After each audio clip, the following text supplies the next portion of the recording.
I was tempted to click leave meeting, but there we are. Okay, welcome everyone. Thank you for coming to the November South Beaverton NAC meeting. I appreciate everyone coming. We have a fairly busy agenda. I'd like to hope everyone is well and you're all staying safe. I'm going to move forward then and ask Jimmy Ho to start with his presentation. Evening, everyone. So I don't have much this month. I'll cover the October DUI numbers, which we were 28 arrests, average BAC of 0.014, and the highest BAC was 0.23. The other thing I wanted to cover was pedestrian safety. So between October 12th and November 6th, we've had 3 people that were fatally struck by vehicles already. So we just want to make sure that when people are walking at night, wear colors that kind of stand out a little more due to the, it's getting dark earlier, the rain, and also try not to be on your cell phones or have headphones in that prevent you from being aware of your surroundings. Same thing for drivers, just be aware that pedestrians aren't always paying attention. So that's just one of the points we wanted to touch on this month. But other than that, I don't have anything else. Jimmy, how many accidents did you say?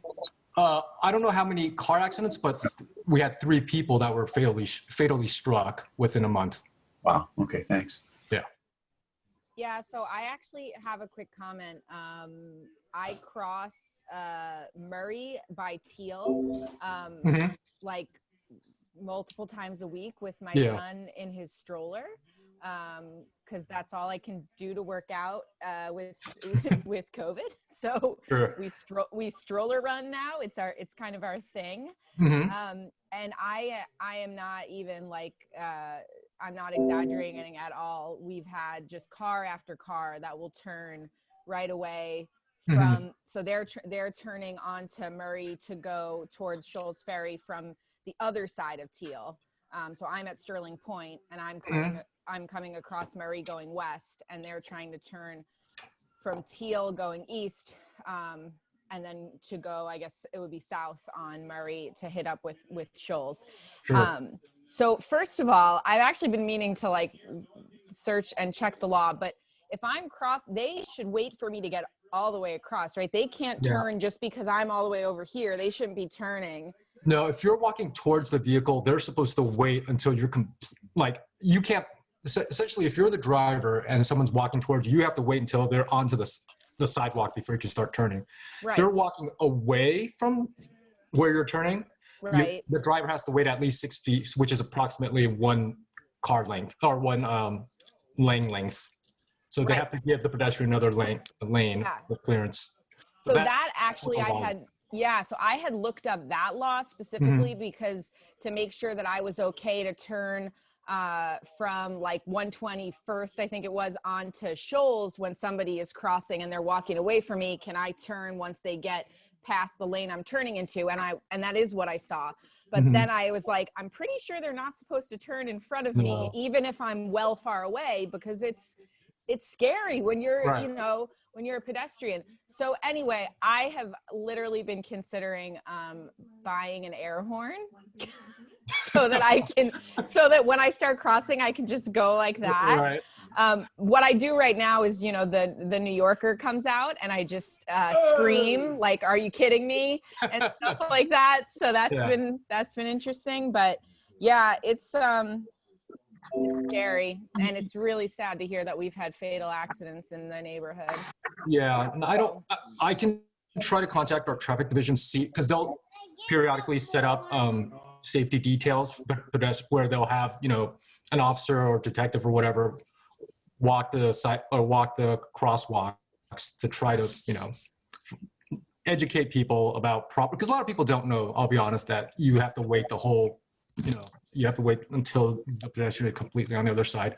I don't know, maybe our PIO can put out some type of memo or something like that. I can contact him and see if that may help. Yeah, if you could send that to Frosty, we can put it on next door. Yeah, okay. Absolutely. Sure. And because there is a lot of confusion on that law.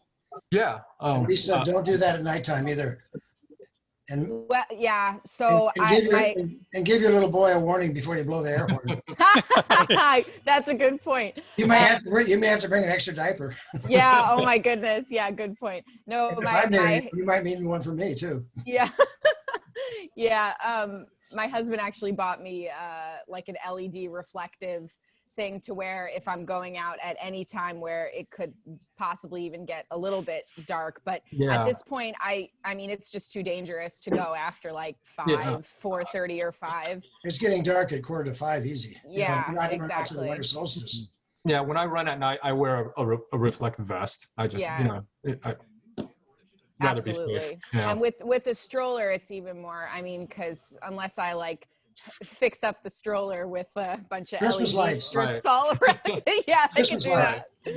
So anyway, thank you for clarifying. Sure. I appreciate that. And I mean, I think it is a matter of just people understanding the law. And I don't know if there are any other traffic, devices that could be considered for that intersection as far as making people more aware that someone is crossing from the other side. Because if you're looking, you can see I'm right there. Sure. Yeah. That's the problem. If you're looking, that's the problem. Yeah. Right. But I think as Officer Ho said, I've had the other thing where people are walking across the road and I'm going to do a right turn and I can see them walking along the pavement and I think, oh, he's got his headphones in. They're not going to stop. And they just walk straight. I'm turning right and they just walk straight across, straight out into the walkway without even turning, looking to see if anyone's there. They just walk straight across it. So just got to pay attention as a driver too. Everyone. Yeah. Okay, thank you. Any other questions for Officer Ho before we move on? Yes, Debbie. I have a couple. I just heard on the news that 7 officers have been diagnosed with COVID in Beaverton. Don't know if. Yeah, that was end of October. So, 7. I don't think it was 7 officers, but 7 people within the department. Within the department. But there were officers that were diagnosed, and they're all back now because I think the last diagnosis was end of October. So they were just started coming back a few days ago. Okay. The other thing was, I know at the Griffith Park building there was a drug take back box. Wondering if there's any plans to have that in the lobby of the new public safety center at some point. I don't know, but I can definitely find out. Okay. And, talking about pedestrian fatalities and that sort of thing, I know again on Nextdoor, there have been some concerns about street racing kind of activity, especially on Murray, and just especially after dark. And, people like, by the time police come, if somebody calls the police. And so just wondering what advice there might be, or increased patrol or so like that. Yeah, we do have, I mean, I don't know about increased patrol. We have officers that we've been told to patrol those areas more. We've also started telling people, so on the beavertonpolice.org website, there's a traffic complaint box, and we've been having people that call in, tell them to put it in there because the traffic division is more likely to either put up the bans or have traffic officers have details in those areas. So like even people with loud mufflers, things like that, any neighborhood living I guess quality of life stuff, we tell people to start filling those out because the traffic division looks at that. It just documents exactly where it's happening. And they'll have questions like, will you allow an officer to park in your driveway to actually, witness or observe what you're talking about? So there's questions that you can answer on the form. And you don't by chance know where those 3 pedestrian fatalities occurred? Not all 3 of them, I don't.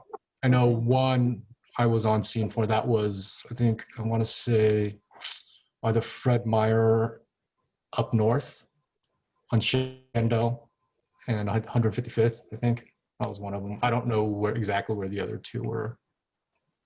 Okay, thank you. Yep. Officer Ho, how do you like your new home? What do you mean? The safety center. What do you How about all the money we donated? No, it's great. You know, it's definitely way better than our old one. Good. I'll say that. There's still some things that I think that they're working out, but yeah, all in all, it's great. Yeah, It's good. awesome. Yeah, You guys deserve it. Thanks. I appreciate it. Thank you. Okay, thank you very much. If there's no more questions, then John Wang from Tualatin Parks and Recreation. Thank you. All right, guys. So we still have our out of school program going. It's held at Cedar Hills and Conestoga. Spots are still available.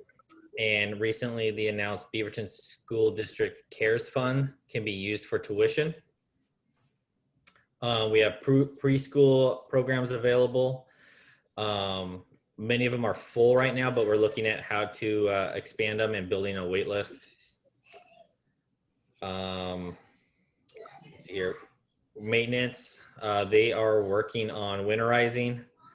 So staff are clearing debris from roofs, gutters, downspouts, draining exterior water lines, and freeze protecting unoccupied facilities. Tree maintenance,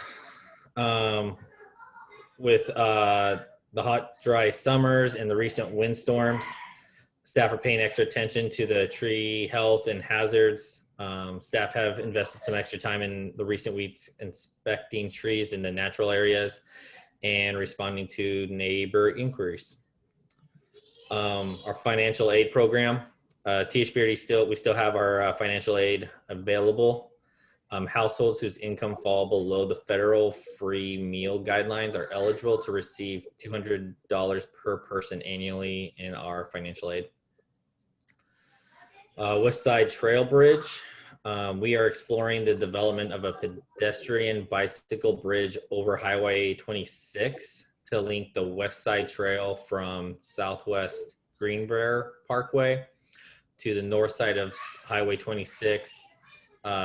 During this phase of the project, we're still looking at it for the 2021. We have a study out on consulting the bridge. To learn more, I have a website if you guys are interested on it. I can throw it in the link. Other than that, some of our other agenda is no longer applies, as a lot of our programs are now in the freeze with our lap swim, weight room, and volleyball league. Any questions? Okay, But any questions? Parks and fields are open though, right? Play Correct. Structures, yeah. Mm-hmm. Yeah, all of that, just our indoor stuff. So all of Conestoga, the swimming and everything else that was open is now closed again. All of that is closed except for our out of school and our preschool that's still going in. Those are still, we're still able to run those.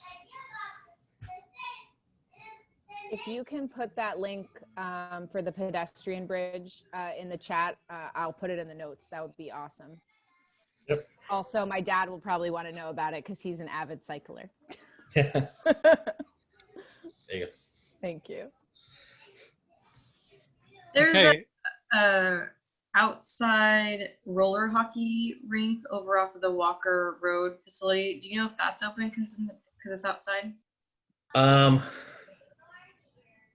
I don't believe we're turning the lights on for it, but it's open. It's kind of one of those funky ones where it's not, we do minimal maintenance on it, but it's I believe it belongs to indoor goals, I believe, but it's not, we're not shutting it down.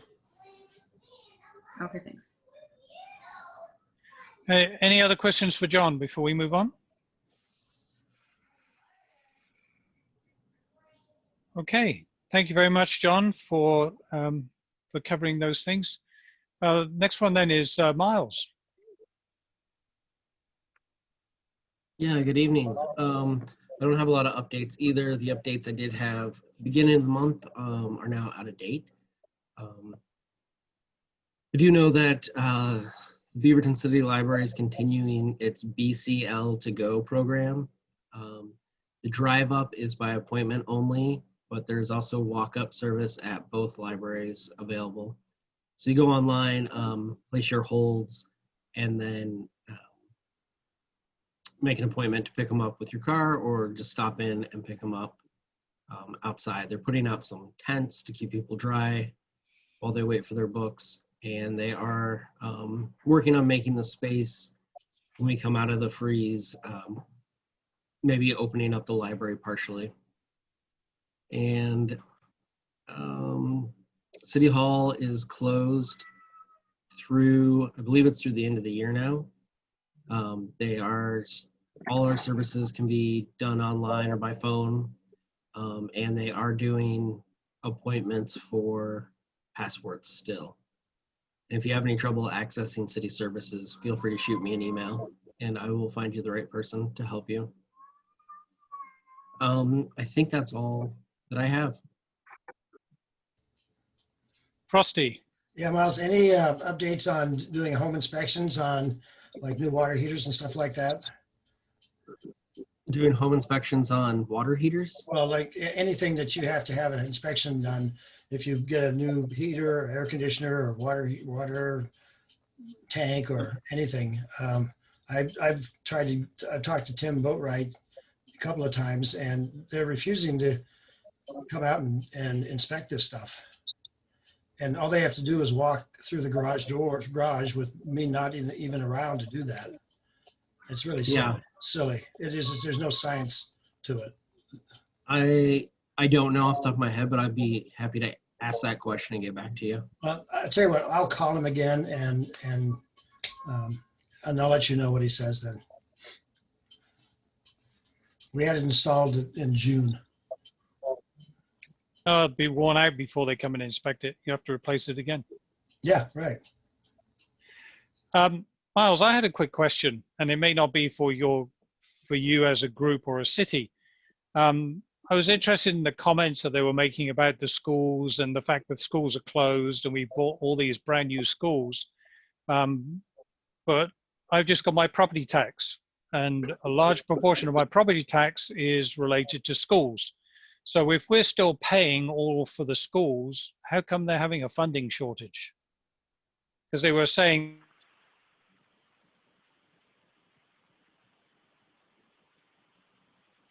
Mike, we lost your audio, I think. Yeah.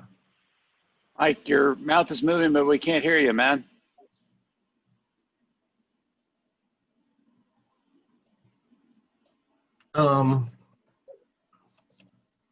I mean, the taxes you pay to the school district are divided up a couple of different ways.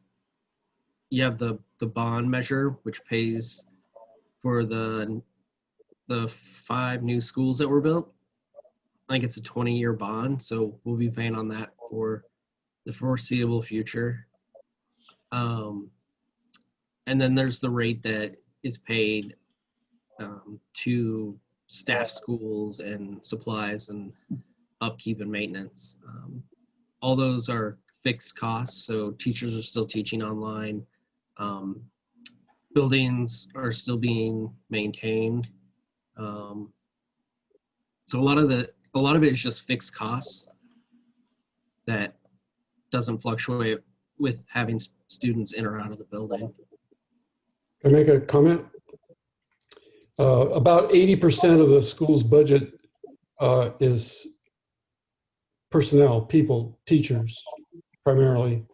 So about 80% of the cost is teachers. Now on your, but Miles is correct that on our property taxes, what you see are bond measures. So their ongoing operating expenses, about 80% are teachers.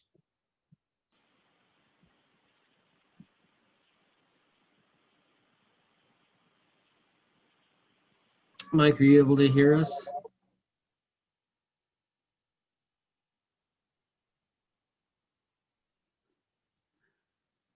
I just texted him. Okay. He's looking for the dog that pulled the plug out.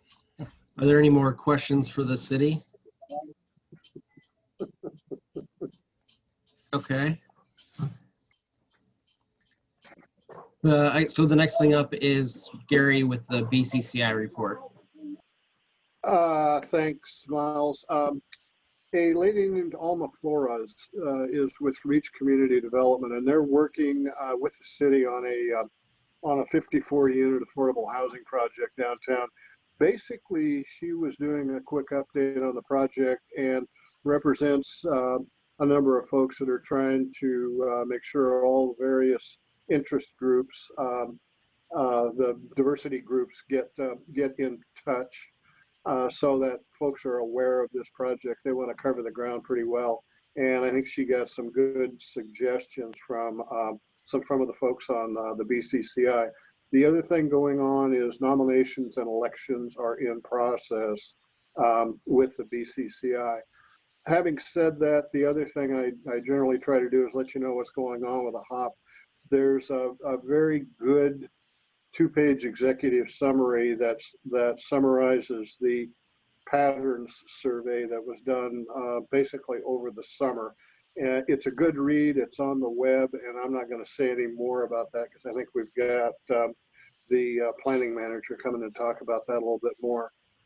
With that, the land use subcommittee of the NAC is working on basically a toolkit for NACs, and that's just getting started up. So, Mike, if there's something that you're looking for in particular, get in touch with me, and we'll get it moved on forward. Having said that, Frosty, I don't know if there's anything that went on with the grants subcommittee in the last 6 weeks or not. Having said that, pretty much concludes for me. Yeah, there was one grant that was approved called Snowfest Art Supplies. It's a virtual thing for Central Beaverton, and it was approved. So maybe Miles can shed some light on that. I'm not sure. I think it's supposed to start in December, I think, right, Miles? Yeah, the Snowfest is a partnership with the Beaverton Civic Theater. And it starts in December, and they'll be giving away free kits of crafts for kids to take home and do, and then they watch the programming virtually. I'm guessing that at the beginning of the year, especially assuming we get these vaccines out and start being used, we can start planning for maybe some more robust stuff for the summer. In the new fiscal year, starting in July, right? July 1st, yep. But just so you know, the BCCI is still meeting on a regular basis, plus the subcommittees are having separate meetings that feed into the monthly BCCI meeting. So it's been going well. Agree, Gary? I'm done. I've spent my nickel. Yep. All right. Well, I'd like to introduce Brian Martin. He's the Long Range Planning Division Manager, I think that's his title. He has a wealth of knowledge about housing in Beaverton. So he's going to present for a bit and take some questions, I believe.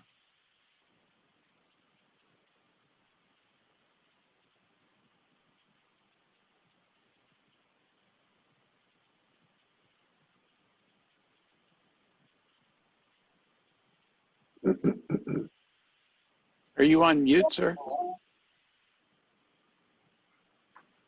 Not hearing any audio. Is anyone else? All right. So thank you, everybody. Can you hear me now? Can hear you, yeah. Okay, great. Thank you. I was having a little trouble getting things started, but I think we're good now. So, and you can see my PowerPoint presentation, I assume? Yes. Yes. Okay, great. So yeah, thanks, Miles. And thank you for the NAC for inviting us this evening. My name is Brian Martin. I am the Long Range Planning Manager for the city. And I'm here to talk about actually a couple ongoing projects related to housing, a little bit of a reminder about the Cooper Mountain Community Plan, and heads up about what's coming up, and then a little bit more about the Housing Options Project. Trying to keep my talk short so you have time to ask questions at the end. So I'll just launch right in, if it'll let me. There we go. So starting with the Cooper Mountain Community Plan, the plan, Cooper Mountain is just directly west of of the South Beaverton NAC. And it actually is a little bit confusing because there's 3 Cooper Mountains, but North Cooper Mountain is up here. It's in unincorporated Washington County. It's not in the city of Beaverton, but it is in the urban growth boundary, and it has some development as well as the northern part of the Cooper Mountain Nature Park. South Cooper Mountain is down at the bottom here, just north of Shoals Ferry, where the high school is. And as you know, it's developing right now. It was brought into the urban growth boundary earlier, and it's in the city. The part we're talking about now is the orange area here, where we have Cooper Mountain. And it was just recently brought into the urban growth boundary. Still has to finish one more step in that process. And it's about 1,200 acres. So the project that we're doing now is, what's the future of that, and what, how do we make it happen? What should it look like? So I won't read all these to you, but there's 8 working project goals. They're almost finished, but we're kind of letting everybody see them as we go along. And we'll be talking to the council again soon about these, probably in February. So the working project goals, some of the highlights: creating equitable outcomes for residents, including historically underserved and underrepresented communities. Basically, the neighborhoods in Cooper Mountain will be for everybody. So how do we make that true? Provide a variety of housing and new housing. Incorporate, connect, and enhance natural resources. We know we're going to have new housing and maybe some new commercial in here, but there's a lot of natural resources, creeks, trees, wildlife that we appreciate and want to, preserve and integrate. That's a challenge, but it's definitely one of the goals to pay attention to natural resources. The second one on this slide is about transportation, providing safe commuting access for a variety of modes, so cars, transit, biking, walking. And then I mentioned the possibility of commercial, and the last one is feasible, responsible funding strategies to turn the vision into reality. So usually with a big new urban growth boundary expansion, the city has some role in building things, and we have to figure out how to pay for that. So that's part of the plan. So this particular plan started earlier this year, but it actually goes back to the middle of the last decade. In the South Cooper Mountain Concept Plan, which is poorly named because it actually involves North, South, and Cooper Mountain, the 3 of them. And it was a high-level vision for those 3 areas and what they could be in the future. And we, of course, worked hard with the community to kind of develop that vision. Now that Cooper Mountain is coming in to the urban growth boundary, we kicked this project off because we need to do more detailed planning and have a more specific idea of where we're going. And we started it in 2020, around March, right around when the whole COVID thing happened, and we had not as many opportunities to be in front of people. But we actually have spent this year doing our homework. So we've looked into existing conditions, where are the existing roads and trees and slopes and ravines and creeks. We looked at best practices for, did some research about how do people usually deal with areas that have lots of natural areas and slopes and hills like this. We looked at whether the market could support commercial, maybe some, and got our funding tools together. What are our options for doing that? So really it's a lot of research and documenting what's out there and making sure we've got it, understand it. The next step is actually to take that on the road in December, probably January, to check it with the community, make sure we get some local knowledge, people can check our work and provide their own ideas and thoughts about what's important to them about the area. You'll see on the bottom here, at the same time we're doing this whole project for this kind of 3-year time frame, we're doing the city's doing a utility plan at the same time, water, sewer, stormwater. So they'll be integrated all the way along. And we have kind of the resources and attention on that because it's really important. You can't have neighborhoods without those things. So we're making sure we're doing this all at the same time. And then multicultural public engagement is also something that's going to continue the entire way. We know we have a diverse racial, ethnic, cultural groups in Beaverton and in the surrounding area. We know a lot of people need housing and want housing, and so we're trying to, make sure we talk to everybody along the way to ensure the neighborhoods that we help create are for everybody. So once 2021 hits, we'll have a lot more community engagement. Besides checking our work, we'll be looking at help us refine the vision. Let's look at different alternatives, like what are our choices here? Kind of evaluate those, and then working with community and council to narrow in on a preferred approach, which is where, when we'll move into phase 3, where we're writing new development code rules for the area, figuring out our funding plan, identifying other implementation steps we need to do to make it occur. Probably the annexation and development part won't happen until that's over. You need zoning and pipes to build housing anyway. So that's why we're taking the time to figure that out before we make those other steps. So that's a pretty quick overview. You can learn more at beavertonoregon.gov/cm. I encourage everyone to, who's interested, everyone really, hopefully, to go on there. You can sign up for project updates so you know when the new information is out and when new events and engagement opportunities are around. And I've got the project manager's contact information on the slide as well. And I'll have that website address at the end of the presentation as well.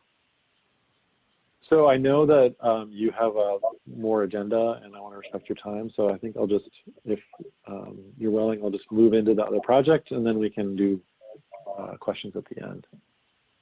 So the next one is the Housing Options Project. The purpose of this project is to determine where and how additional housing types can be allowed in the city's residential neighborhoods. And when I say residential neighborhoods, they're actually shown on the map on the right. Those yellow, orange, brown and dark brown areas are our residential districts. And that's basically where this project applies.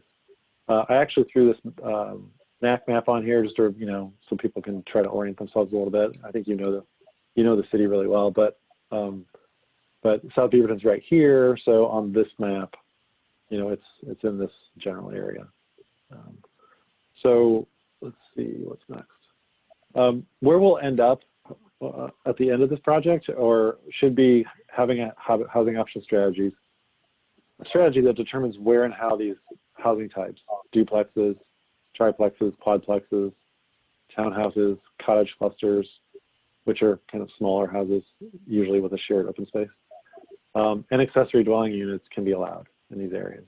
So that'll result, once we get that strategy, we'll have to revamp pretty significantly the city's development code, the rules by which development occurs, to implement that. And then we'll have an implementation plan for anything else that we need to do to make it a successful project. Some of the intended results for the project are to allow more diverse housing types and sizes, promote flexibility for property owners to try to meet their housing needs on the site, assist with affordability by allowing more units and smaller units in existing neighborhoods. That also could mean more rental opportunities for folks, especially with the plexes that have multiple units of them. Improve homeownership opportunities and advance racial equity. So when we talk about equity, we're talking about housing practices that make it more equitable by allowing housing types that meet the needs of, for example, larger families and multi-generational families across neighborhoods. Create opportunities to live in neighborhoods of choice. That's a little hard to parse, but what that really means is there's a lot of different people and different families with different housing needs. And if you have a neighborhood with mostly single-family detached housing, some of those folks really can't live there. Like, it doesn't meet their needs. So, having more variety gives more people more choices. And then minimizing residential displacement. If we find vulnerable populations that are, for example, in certain areas that are vulnerable to displacement, we can look for measures that would prevent or mitigate that displacement if these code provisions allow additional development. The project also acknowledges that there's a lot of diversity among in the population now. And according to the Leading with Race report in Central and East Beaverton, 1 in 3 people identify as people of color. And in West Beaverton and the Loa area, 1 in 2 people identify as people of color. So we know we have, different ethnicities and races and income levels and cultural, expectations or needs, requirements, housing requirements to deal with. And what we've learned when we've dug into the demographics a little bit is that in some areas of town, it's actually mostly white and more wealthy than the rest of town. So in these blue areas, for example, through here, and of course your neighborhood's right down here, up in Waterhouse, over on the east side, there are certain census block group areas that have, in which 84% of the people are white, have reported themselves as white on the census form. And that white people own about 90% of all housing in single-family neighborhoods in Beaverton. Latinos are least likely to live in or own a home in the area, in those areas, and 4 times more likely to live in multifamily than single-family. And other communities that are less likely to live or own in this area are Black, multiracial, or people who identify themselves as some other race on the census forms. So clearly, we just have different outcomes in different neighborhoods in different parts of the community. So that map that was on the last page, on the last slide is on the left here. On the right, we actually looked at this is really interesting, different time periods when different neighborhoods developed. So the red lots were before 1964, the orange ones between 65 and 84, and then the green ones between 85 and 2004. And the interesting thing about this map is before the early 60s, the zoning actually allowed a lot of different housing types in neighborhoods in the Beaverton zones, residential zone. And then in the 60s, and actually even more in the late 70s, a lot of the residential districts were changed to mostly allow just single-family detached houses. So you can see how you can draw your own conclusions about how the areas match up on those two maps, but we're basically still like experiencing those decisions that were made in the middle of the last century. And it just, having that one type of housing predominate, generally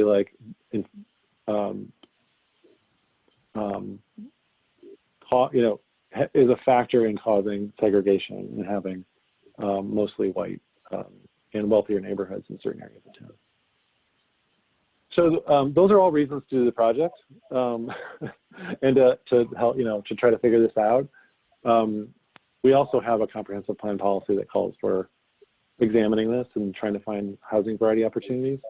And we have a diversity, equity, inclusion plan that supports racial equity and trying to make sure everyone has the opportunity to thrive in the city. The other reason to do this project is because we have to. We didn't know that when we started, but now we do.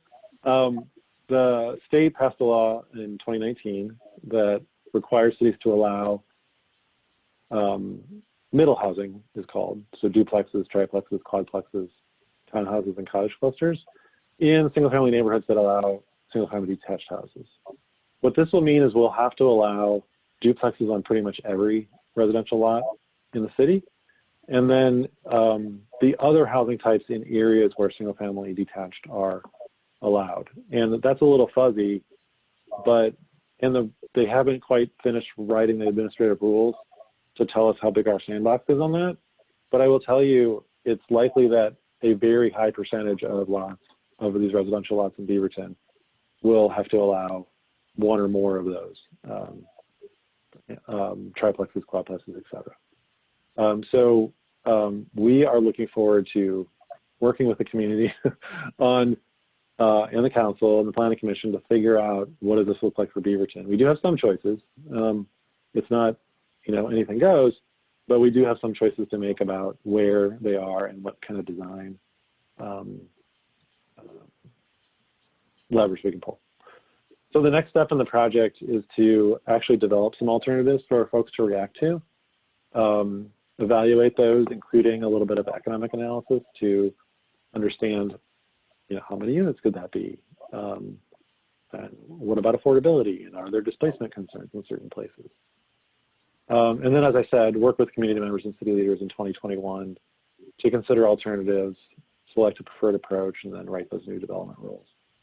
We have to have all that done in the first half of 2022 for sure. That's the state deadline. So thank you for giving me the opportunity. I know that was quick and it was a lot of information. But those are the two websites that you can go to about these two projects. You can sign up for the email list for both of them, find the latest information, and then you can find the project manager or contact me. I don't know if I put my contact information here, but I'll put it in the chat when I get a chance. So thank you. I appreciate it. Happy to answer questions. Thank you, Martin. Can you hear me now? Yep. Okay. Sorry about that. I am now connected through my phone and my PC. The phone for video, the PC for video, and the phone for sound. I don't know what's going on. But thank you very much, and I apologize that I missed everyone's responses, but I did hear most of your message. Is there any questions for Brian? Yeah, I had a. Yeah. Go ahead, Dave. Oh, thanks, Frosty. I had a question on slide 12. The one thing I noticed, you talked about diverse communities and identifying where they're existing, and if you're going to do development, you want to do mitigation. Can you talk a little bit more to that? Because one of the things I feel there's a history Oregon has, which isn't super awesome in that. And I'm thinking about, for example, urban renewal, so quoted in Portland, where the kind of predominant African-American community was more or less completely displaced out to the far, east numbers, and to develop a hospital complex.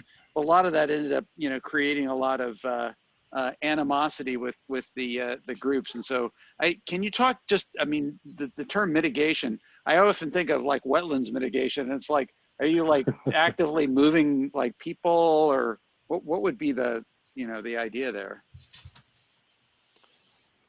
And if it's too long of an answer, okay, all right. It's a good question. Okay. It's a really good question. It's not an easy thing to tackle. And I think a lot of communities around the country are struggling with the best ways to do that.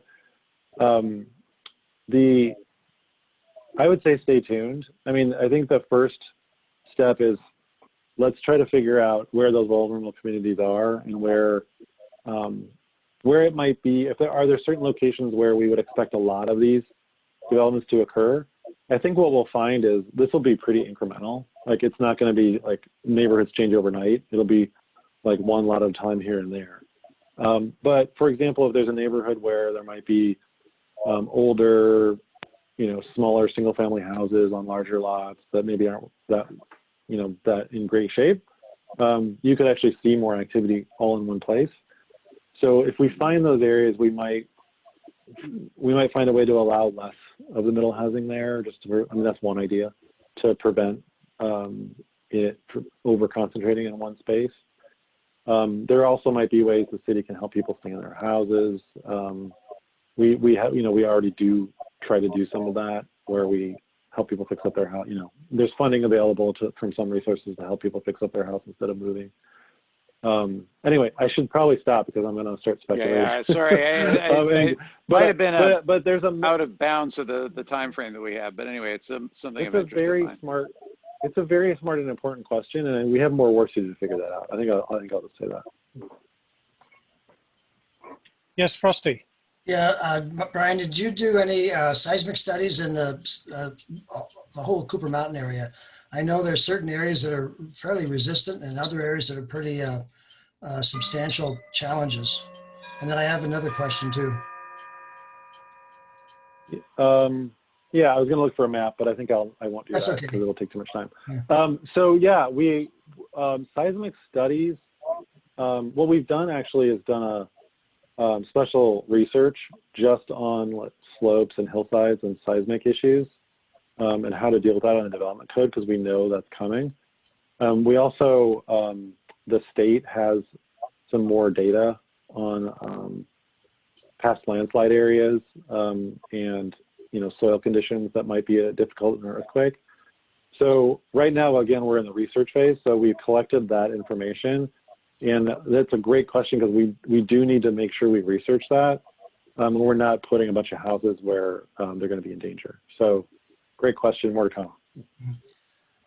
Also, I want to give you a chance because I hope I'm not misunderstanding. When you threw that slide up that shows 83% of a certain neighborhood, which I think covers South Beaverton, is 83% white, you weren't saying that that's segregation causing, I mean, it's a result of segregation. I mean, you don't know my background at all. You don't know what my ethnicity is. And you don't know that I spent 27 years in the military in a very diverse environment. Are you really saying that 83% of a community that's white is causing segregation? Is that what you're implying? Well, I mean, Because I think what will change that is education and opportunities, job opportunities. And I would love to have diverse families. I mean, I had that everywhere I was stationed in the military. So I think, Frosty, I think I just want to make sure you're not implying that a neighborhood that's 83% Caucasian, it needs to be fixed, quote unquote. I think it's more related to income and housing affordability. Bingo. And So, the solution for that is better education and more job opportunities. Yeah, Frosty, I didn't say the people in the neighborhood did that. It's really just data. I mean, so but I'd be careful how you interpret that data. Well, I think it goes back. It was really just to talk about how the neighborhood, some of those areas of town are mostly white and are wealthier than other areas of town. So it's statistically, not like every single person. So it's to provide context for another reason that housing variety is helpful, because it gives more people, when you also it gives more different kinds of households the opportunity to live there. When you also talk about ethnicities that are relatively new to the area, I'm saying in the last 10 years or 20 years, I've been in this state since 1944, so I've had the chance to go to grade school, high school, college, and build some wealth, and I choose to live where I choose to live. I would be careful how you assign where people live based on the fact that they've maybe only been here a while, and maybe they haven't had the opportunities. And I'm hoping that we can give them the opportunities to live next door to any one of us. I'd love to see that, but I just want to make sure we're not assigning reasons that separate us. Does that make sense? I mean, I still do a lot of volunteering in diverse ethnicity groups. I'm a counselor, a volunteer counselor at McLaren, and believe me, I'm a minority when I go down there. It's important. Yeah, it's to really know, about right. White people are not. So we are the majority ethnicity, like currently at least. So and we're the ethnicity with the institutional power in the U.S. For the history of the nation. So I think it's important to note that even when we are in spaces where more people are people of color, then there are more people of color than there are white people, there's still a difference in the power there. But I did want to mention too that I think when you said, that you don't know like what ethnicity I am, I think that Brian's data was based on census data. So that's people self-reporting like I'm white. And that's what I check off on the census data.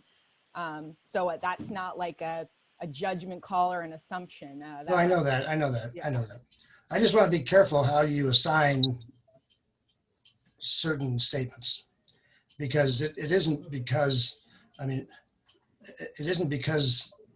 we don't have any laws in here that prevent people from buying houses if they can afford them.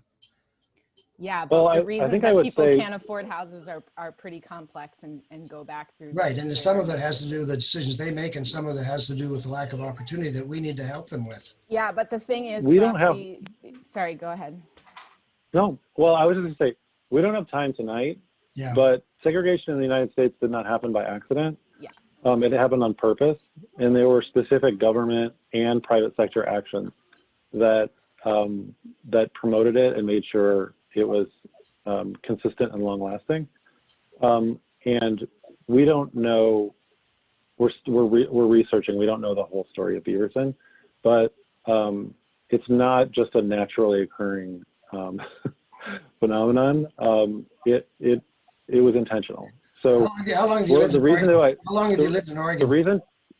The reason to identify it now is so we go in eyes wide open when we start making changes, and we can make sure those changes don't accidentally perpetuate that, and we can actually work on giving more people opportunities to live. I agree. We need to give everybody the opportunity, but how long have you lived in Oregon? Do you know the history of Oregon? Yeah, it's a sundown state where blacks weren't allowed to live for until I can't remember. That's not true. But yeah, that's not true. Okay. So I'm going to interrupt you You're guys. saying the whole Yeah, state. yeah, it absolutely is in the history Yeah. of the state. Frosty, sorry. I don't No, care how long you've lived here. We have a deeply racist history in the state of Oregon. Okay. Well, some people do, and not the state. If I may, this is a very interesting discussion, and I thank you, Brian, very much for bringing what the plans are for the city on how we're going to try and address certain things, on how we're going to develop the areas to enable greater diversity in the areas. And I thank you very much for coming and doing that. I thank you for all the comments. I do have a question. I do have one question though about the Cooper Mountain, if I can. Yes, please go ahead, Kristal. You had just mentioned something about the commercial side, maybe going in. I was just curious as far as any sort of discussion on like another grocery store, like all of those people in that whole area, they have Safeway, and maybe New Seasons if they want to choose that option. I feel like something else needs to go in there because there's nowhere else for them to go. Has that been a discussion at all? Well, so down by the high school in South Cooper Mountain, there's a little space there designated for commercial. I don't know what's going to go in there for sure. The point we're at for Cooper Mountain is we just asked the question to our real estate market analyst, is there enough housing and like demand here to actually accommodate a little commercial? And they said probably. So that's really as far as we've gotten. But I agree, like if people have opportunities to do a little shopping nearby, that's better than having to drive 5 miles to go to it. Well, related to that, I think you have to look at development that's already gone in terms of Riverside Terrace and South Cooper Mountain, and just look at the increased traffic on Roy Rogers and Shoals Ferry.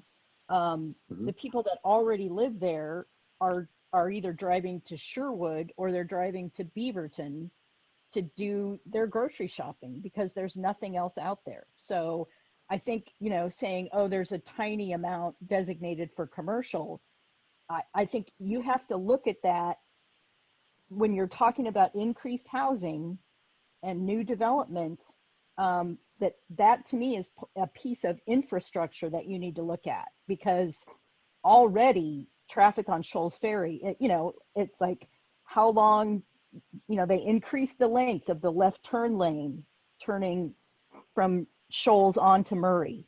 And that's just with what's gone in out there already. And so I think that needs to be a big, huge piece of it. The other piece of that is, where are those people driving? Where do they work, right? I mean, they're driving someplace to work, whether that's Nike or, there's no West Side bypass for people who live out there to get to Intel. How are they getting to Portland if they work in Portland? And so I think you have to look at the bigger picture of that before you just say, yeah, we need a variety of different kinds of housing.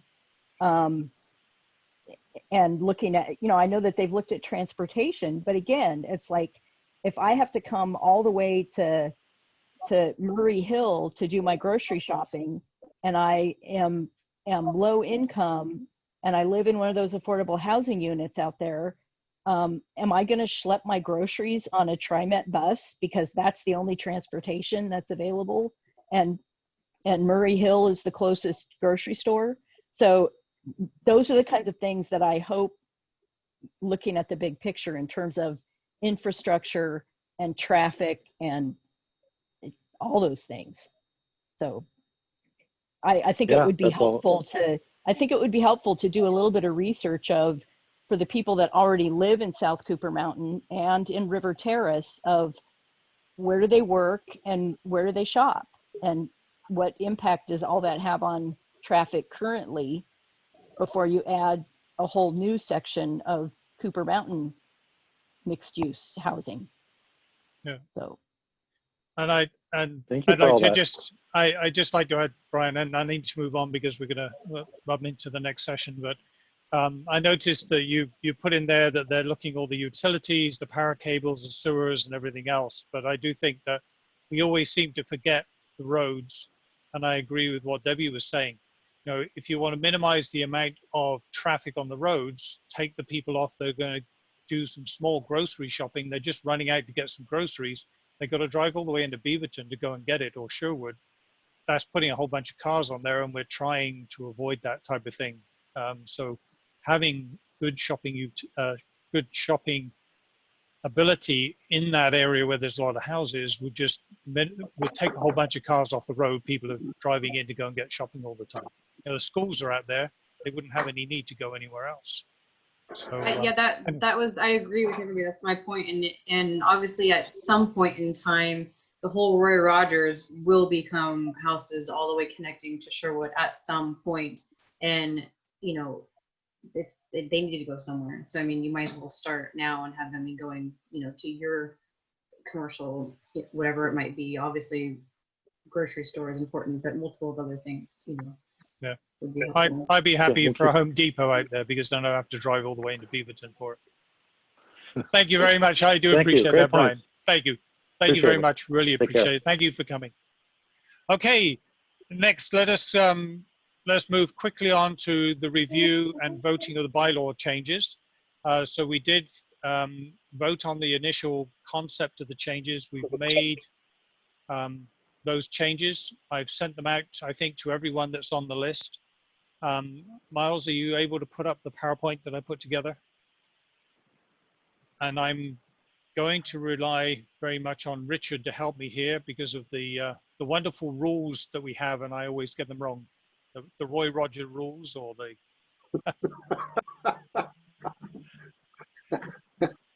So I sent you a PowerPoint.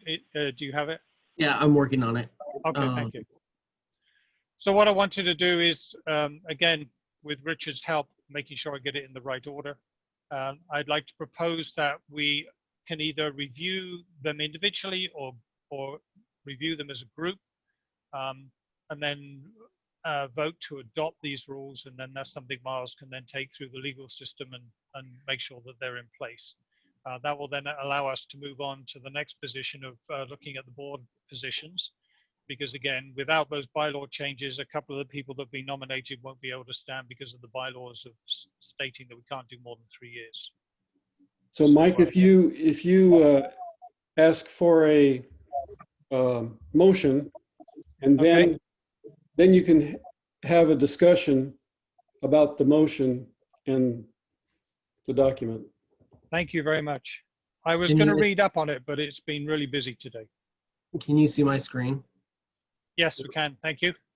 Yep. So just for everyone's understanding, the stuff in blue, I put it in red, but it stood out too much, so I put it in blue. If we look at the ones in blue, these are the pieces that are changed. The first one in section 1 is transacting this business. What we did was we took out the 10-year term for those that are being board members. And then in the second one, in the section 5, instead of saying it's limited with 3 years, we said without limitation on the number of terms he or she may serve. And again, we had a lot of discussion on this the last time we met. We talked about the fact that everyone has to be voted for every year, so people can move on, move out. But it also means that we won't be limited once we get into the swing of something. After 3 years, you've got to give it up and go somewhere else and let somebody else take over. So that was the whole purpose of the discussion. So following Richard's guidance, can I have a motion? Move to approve as proposed. Okay, so the proposal is, would you like to state it again? I second the motion. Okay, thank you. Thank you. I'm going to do what I did last time. I'm going to ask for all those in favor if you can say yes or no. And I'm just going to go through the list so that we can just record it to make sure that we've got it listed properly. So all those in favor of adopting these changes as they are shown and displayed on here. And I'm going to start with Kristal. Do you agree? I agree. Michael, I agree. Janice, is she on the phone still? Yes, I agree. Okay, thank you. Frosty, do you agree? Sorry, can you unmute? Agree. Thank you. Gary? Agree. Heidi? Agree. Thank you. Lisa? Yes, I agree. Thank you. Deborah? Agree. Thank you. And Richard? Agreed. Thank you. Okay, so that passes unanimously. So we've now adopted the new rules to say there is no term limits now for either board members or for the offices. Okay, so let's then move on to the next position, NAC board positions. And Richard, I'm going to ask for your help here. We've already nominated some people. If there is anyone else that wants to be nominated for it, I'm going to open it up for that. These are the people that we currently have listed. We have Mike as the chair, Richard as vice chair. Lisa, I did talk to her about whether she wanted to be vice chair or recorder. She said she was happy to continue being a recorder. Heidi for treasurer, Gary for BCCI, and Frosty is the alternative BCCI. Okay, do I have a motion? I move, so this would be to approve the whole slate, basically, right? And we'll vote once. We can do it all at once if everyone's in agreement with that, or we can do them individually. Does anybody want to nominate themselves or? Yes, so let me ask that. Is there any other nominations that anyone would like to make, either for yourself or for someone else? Dave Stewart. Dave Stewart? What would you like to nominate yourself for? This is for board positions, right? The ability to, is that correct? Or did I? Yes, we have both open for becoming a member for the board as well as an officer. So you'd like to be nominated as a board member? My wife is nodding, so I say yes.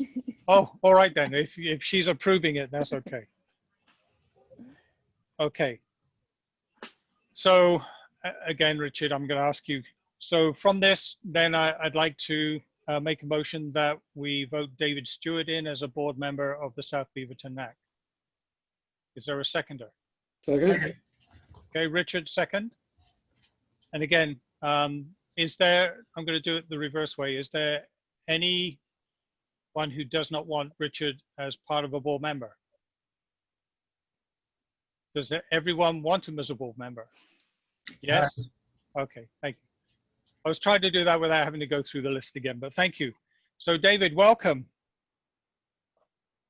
Welcome to become a board member.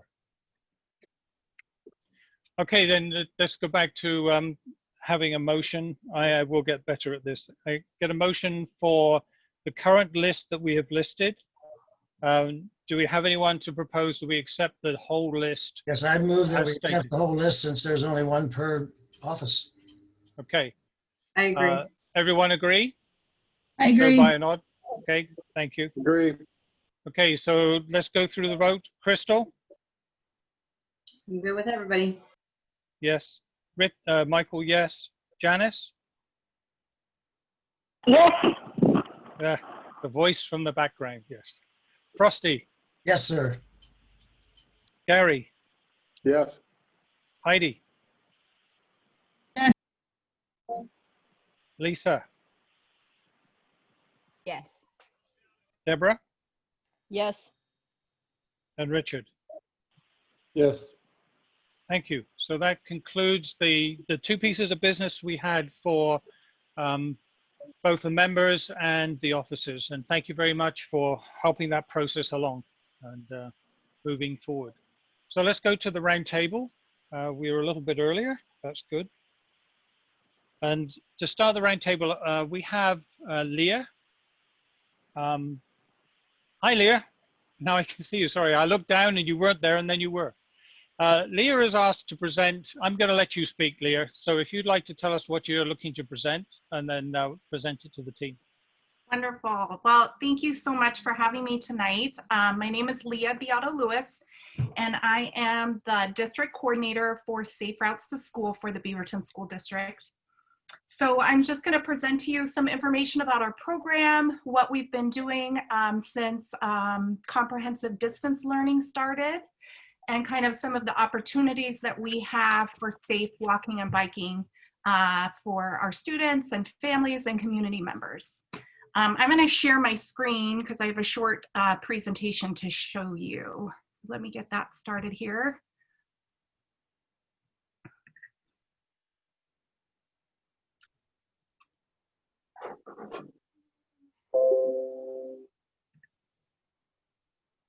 All right. Wonderful. So within the Beaverton School District, we have a full-time Safe Routes to School coordinator, which is myself, and then Linda Felton is a part-time assistant coordinator for the district. Safe Routes to School is a national program with the goal of increasing opportunities for students to safely walk and roll to school. We call our national program framework the 6 E's, which are education, engineering, community engagement, evaluation, encouragement, and equity. And we can think of equity as an umbrella which guides our program delivery and the sharing of resources. So during this challenging time of distance learning and COVID safety protocols, we have shifted our program slightly to encourage students and families to safely walk and roll throughout their neighborhood, as opposed to just back and forth to school. We all know that sitting in front of screens can be wearing on ourselves and especially our kids. And it's even more important that they have time outdoors to move their bodies. Research shows us that being active not only increases student health, but it also increases academic achievement, focus, mood, and mental health. While we might be enjoying time indoors as a family, going for a walk or roll in your neighborhood increases opportunities to see friends and neighbors from a safe distance and feel connected to our communities. So tonight I want to briefly share how Safe Routes to School is assisting students and families during comprehensive distance learning. I want to present a new opportunity for volunteers to lead walk and roll events for their school community during distance learning, and update you on some of our walk and roll events. Since last March, when students started distance learning, we've developed several online resources, activities, and events to encourage kids and students to learn and practice pedestrian and bicycle safety. We have a new remote resource guide on our website. It has route ideas, safety information, including videos about things like how to cross the street or properly fit a bike helmet, as well as fun activities to do while walking and biking. Additionally, we've created a new messaging toolkit for schools and parent groups. This allows them to easily post encouragement tips and safety tips in their monthly newsletters. And currently we're working on a new Bricks and Bikes online pedestrian and bicycle safety unit. So we hope to make this available for students either via their classroom teacher or PE teacher. It's going to be a remote lesson series featuring information and activities accompanied by these fun brick type videos depicting minifigs practicing safe walking and biking. This year, we are coordinating with schools to try and recruit volunteers at each school to assist with monthly walk and roll day. So it doesn't have to be a Wednesday, but several schools have chosen that day and have had success by simply posting a reminder to their school community on social media to get outside and go for a walk or roll in their neighborhood, possibly on the first Wednesday of the month. Families can respond to the post with an emoji or a photo of their family walking or rolling. And then the coordinator just counts up how many people participated and report that data to us. Another idea from a Beaverton school is to ask students to walk or roll by their school once a month to pick up a lunchtime prize. A lot of schools have book pickup at around that time, or free lunch pickup. So it might be just a table of prizes that are set out so students could pick those up in a safe way. We did hold our first Walk and Rollers leadership team to try and recruit more leaders at each individual school and give them guidance and ideas. And we are able to provide all the prizes that schools need for these types of events. We held our International Walk and Roll to Anywhere Day in October, on October 7th. This is formally known as Walk and Roll to School Day, but this year we welcomed all community members to participate. We were able to award 3 regional elementary school winners with a bundle of active transportation books for their school library. And additionally, 9 schools were awarded with pencils and face coverings, stickers, and tattoos. And 100 students won a safety raffle prize bag. And it had things like reflective shoelaces, bike lights, and bells. And 18 students also received new bicycle helmets. Right now, the district is partnering with a program called Marathon Kids to create more opportunities for kids to stay active. Marathon Kids is available for free to all elementary students and is coordinated through their PE teachers. Kids basically track their miles or minutes of heart pumping activities, does not just have to be running, and they can earn rewards on their way to running a marathon. The 2020 Turkey Trot is being held to launch this new program. It will bring our community together for a 1-mile fun run during the Thanksgiving weekend. Safe Routes to School has provided each school with a suggested 1-mile safe running route, as well as safe running tips for the whole family. You can find more information about the Turkey Trot at the district website listed there. And finally, my contact information, I will put the websites and my contact information in the chat as well. But I just really appreciate you for allowing me to come present this information to you. And I am happy to answer any questions you might have about Safe Routes to School. I'm going to stop sharing this. Okay. Thank you, Leah. Is there any questions for Leah? So I have one, and we can include Miles in this from a discussion standpoint. So as a NAC, as you know, Beaverton is broken up into a number of NACs, and I can't remember how many, Miles will know, but from this particular program, is there anything from a NAC perspective that this program would find useful for help? And you know, we do grants, they do grants, and there are volunteer works that we can do to support it. And again, you've taken the time to come here. I'm just trying to think, is there anything from what you're trying to do, apart from getting other people involved, that from the NAC's side of things that you could do with some help with? And one of the things that I have constantly become troubled with is when people are walking around and we have sidewalks and they're all walking in the road because there's something either wrong with the sidewalks, or they don't want to walk in the sidewalks, or people's bushes are too big and they can't get by them.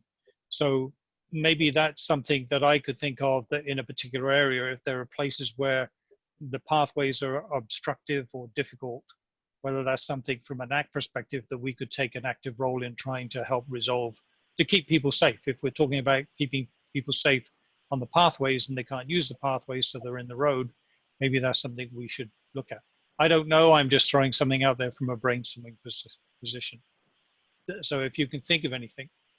Sure. I know some of we have a lot of volunteer opportunities that we're always seeking help with. One in particular, especially if you are someone who enjoys walking, we're always seeking people who would be interested in what we call our walking school bus program. So basically, at our different elementary schools, we try to create an opportunity for kids to have an escorted walk to school. One of the reasons many of our kids are driven to school is because their adults do not feel safe letting them walk alone. So we've developed a walking school bus where students can meet together and have a designated adult. And this might happen for some communities like once a month. It might happen once a week. Sexton Mountain community has a walking school bus that meets twice a week when school is in session, obviously.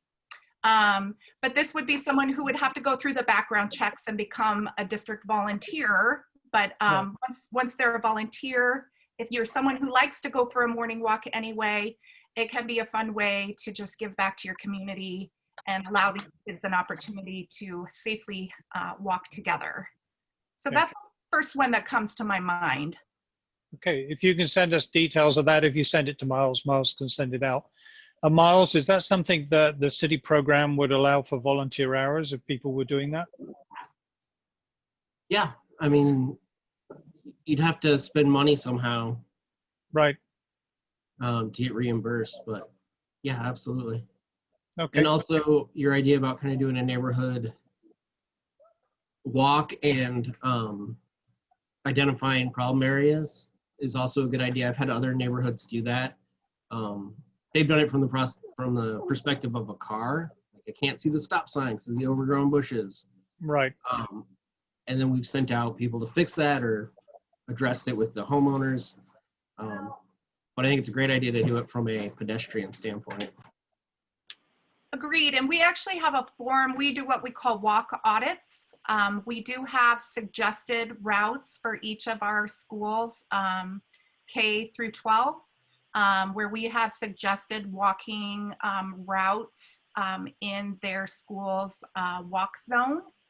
So we do have a form where volunteers can walk some of those walk routes for us. And like you're saying, Michael, they would basically just check off the form and note any hazards, you know, broken sidewalk, missing sidewalk, or like you're saying, overgrown shrubbery or something like that, that creates a hazard within our walking routes. So that would be another great opportunity.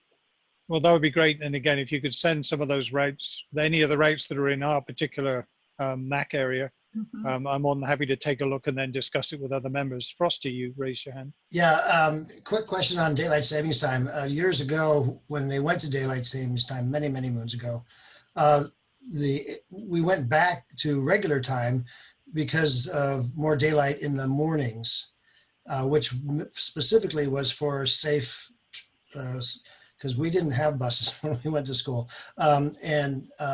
So we had daylight walks, daytime walks to school. There's been a push I've been watching about national daylight saving times year round. Is the school taking a position on that, or do you want to just stay in standard time for year round, or what's your position on that? Because I do think safety, light means more safety. Definitely, I hear what you're saying. We do a lot of promotion on safety in terms of like being seen and wearing reflective clothing, and we do warn kids when the time changes. And the safety patrol, yeah. But no, the district and our program, and even at the national level, no, I have not heard of anyone ever taking a standpoint or viewpoint on daylight savings itself. But you make a good point, and it does create a hazard, as especially for our kids who go to school early in the morning. They're often out there walking or biking when it's still pretty. Because most of the schools let out around 3 or 4, so it's still somewhat daylight in December. Right, but some like our early start schools that start around 8. I mean, it can be dark in the winter. On if they're leaving 7:30, 7:45ish. And then especially with older kids, even in junior high, you've got sports activities and after school activities, so you have to be careful too. Yeah. So on our end, the best we do a lot of promotion on being seen and wearing those reflective clothing. We give out a lot of bike lights and reflective gear to students to help them be more visible and make sure that they know about, bike lights and even we have clip-on safety flashers for kids who are just walking and not on a bike. Not people flashing them though. Yeah. Yeah. Okay. Thank you. Thank you. Richard, you raised your hand? Yes. Going back to your walk audits, maybe you could give us more details about, like Mike was asking about which ones you've done and where they're located, but also who does that? For example, that might be a volunteer activity that someone from the NAC, our South Beaverton NAC, could do walk audits.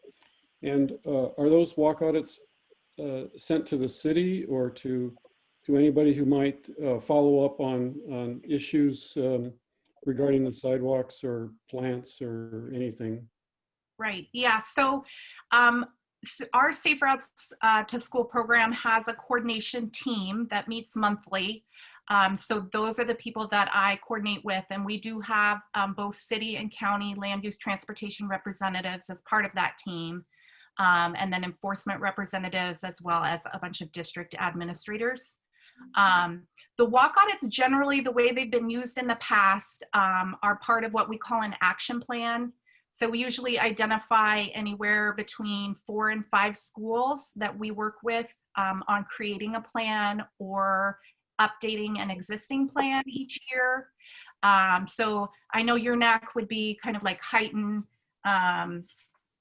Southridge, and maybe parts of, would that be Conestoga maybe? Yeah. So they're not slated for an action plan this year. But normally during an action plan, what we do is we do the walk audits, we do a parking lots campus safety review, and then we basically create this whole plan of recommended infrastructure projects, as well as programmatic recommendations, like ped bike education for their students. And that's generally when we do the walk audits. They're generally done by myself, the assistant coordinator, and then any parent volunteers that we can find. So we usually try and get parents out there walking their route to school.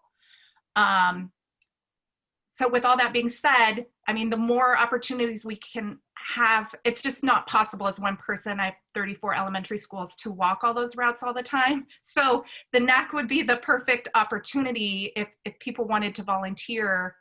I could definitely send you the map of the routes for the schools in your NAC and give you that checklist that we use. And then Richard, I would share that information with that team. So it does go back to the city and county.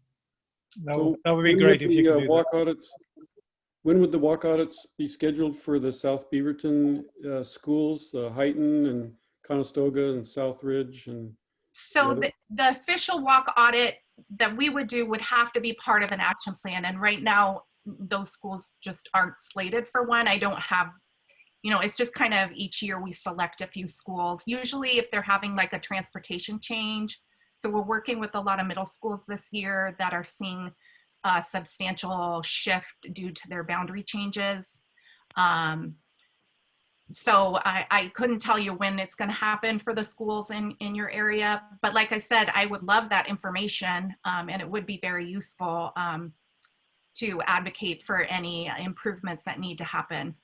So maybe we could be the grassroots initiators of a training to get people trained in walk audits to actually do the walk audits. And based on that information, that might trigger you and your committees and groups to actually put together an infrastructure plan for and define an infrastructure plan project for the schools in the South Beaverton NAC. We don't have to wait for you to put it on your schedule. We could grassroots it from the bottom up. I love Okay. that idea. That sounds great. Thank you, Richard. So if there are any more questions, because we do need to move on, I've got one more thing to cover. Just Debbie, a quick yes. thing on that. I know, like on Zillow and things like that, and maybe Kristal knows more, that a lot of times there'll be a walkability score for a house in a particular neighborhood, and I don't know where they come up with those statistics, but just wondering if that kind of information could be drawn on. Yeah, that's a good idea. I've never thought about that. But yeah, that would be interesting. I would, yeah, I'll look into how they score and what they take into consideration for those walkability numbers. Okay. To my knowledge, a lot of it has to do with restaurants and shops and more things like that. I'm not sure about schools, if that's in there or not, but I could be wrong. We got plenty of restaurants around here. You know, my house is great for cinnamon rolls and Heidi, you're I'll good. be by tomorrow morning. I'll be all by right. tomorrow morning, Mike. Well, have to wait for me to make them. I'm afraid that my wife is not walking at the moment. So anyway, thank you very much, Leah. Thank you very much. If you can send that information through, they'll get it back out to me. So we have just two more things on the agenda. The December meeting. Typically, the December meeting happens, this year is happening on the 17th of December. I am not sure if we as a group want to postpone that meeting. We have done that in previous years just because it's so close to the Christmas time and there's so much else going on. So I wanted to ask that. And then the final thing will be to do a financial update. And I have one thing related to the finance that I want to talk about. So let's cover the first one. Comments on having a meeting in December on the 17th. I know it's a Zoom meeting. We don't have to go out to go anywhere, but do we want to hold a meeting in December or do we want to postpone it to January? Sorry, cancel it. No virtual Secret Santas. That's true. Or we could always put on our Christmas Santa gear so we can all appear in Santa garb. Most of the time we postponed and focused on staying healthy and family. So yeah, I think that's been. I vote we postpone. I'm with Frosty. Yeah, okay. I would agree. I think it makes sense just for that last month of the year, and we don't have any like active things with deadlines right now. So that's true. Richard, postpone it. I agree. Debbie. Okay, myself, I will. Gary, yes. What about a new board member? Sorry. What Oh, about the a new board member, David. Do you want to postpone your first real board member meeting? We're going to cancel it for you. Okay, great. So, Miles, there's no issue with us canceling the December meeting? I think you should have 2 meetings in December to Right. get the work done. I expect you to be there for both of them. There's a subcommittee meeting already that I've got to attend. Yes. Yeah, there's no issue with that. Okay, so then we're going to cancel the December meeting. So the first one will be January at some time, and I don't know what day it is yet, but I'll work it out and send it out to you. Thank you very much. Heidi, financial review. There's no point in having a treasurer if you don't get to speak. There's not really a lot to say. I looked up the bank balance and I looked at my piece of paper and it hasn't changed since last month. I know that's shocking. That's great. $7,249.22. 22 cents. Okay. Yes. Great.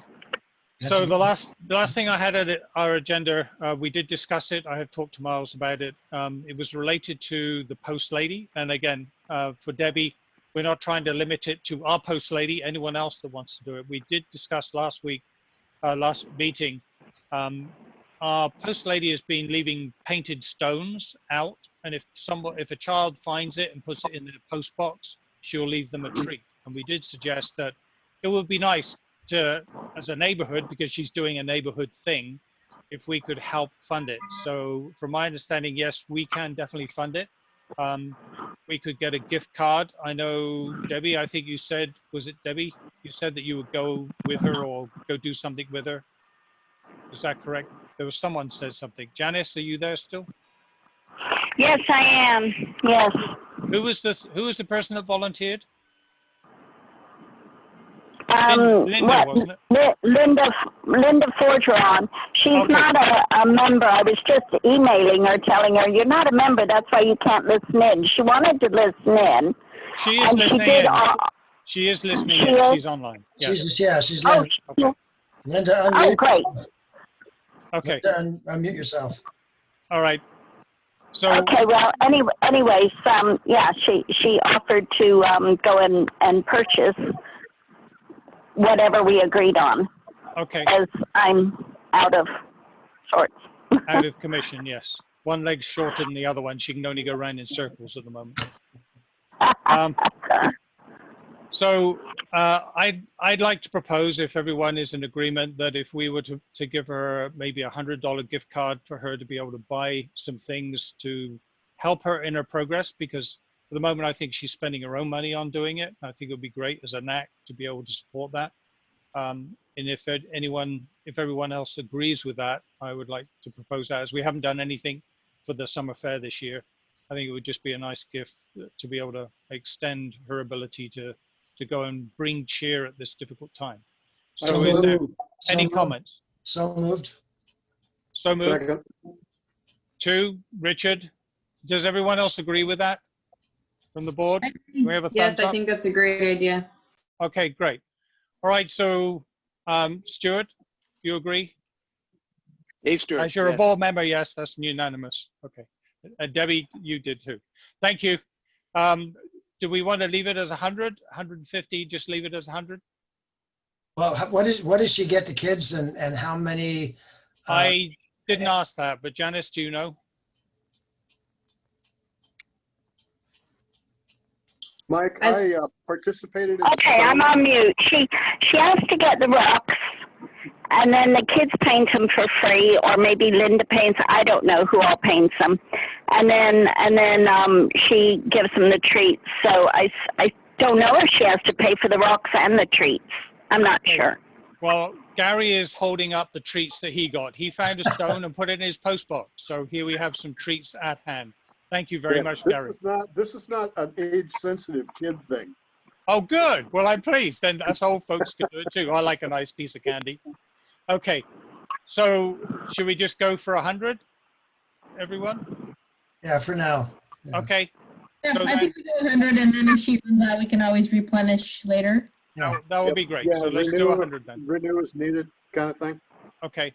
And I have an entire bag of Halloween candy I can donate to her. That will be great. Just leave it in her. Halloween candy, yeah. Just leave it in your post box and say, "Here, this is from the NAC," and I'm pretty sure she'd appreciate that. I think it's too big for my mailbox. Oh well. You know, she also gives out dog treats too. Oh, I could do with some of those. Yeah. For you or the dog.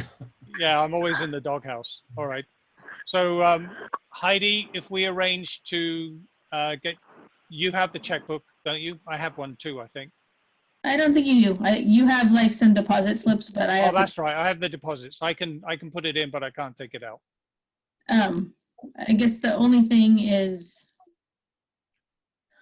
I could drop a check by tonight because I'm not going to be around tomorrow.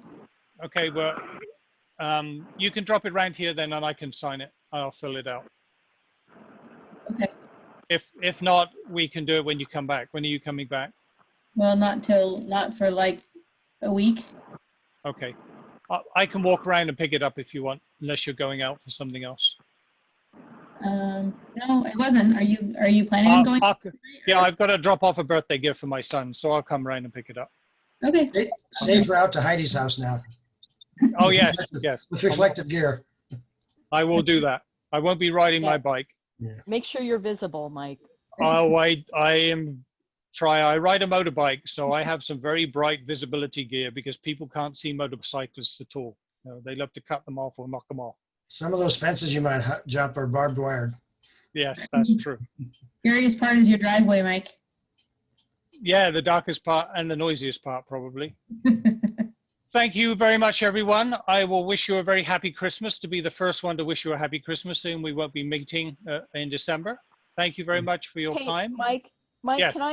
can I just ask, so the Highland Neighborhood Association hosted a shredding event, and they posted it on Nextdoor, and there was a lot of interest from outside, and they didn't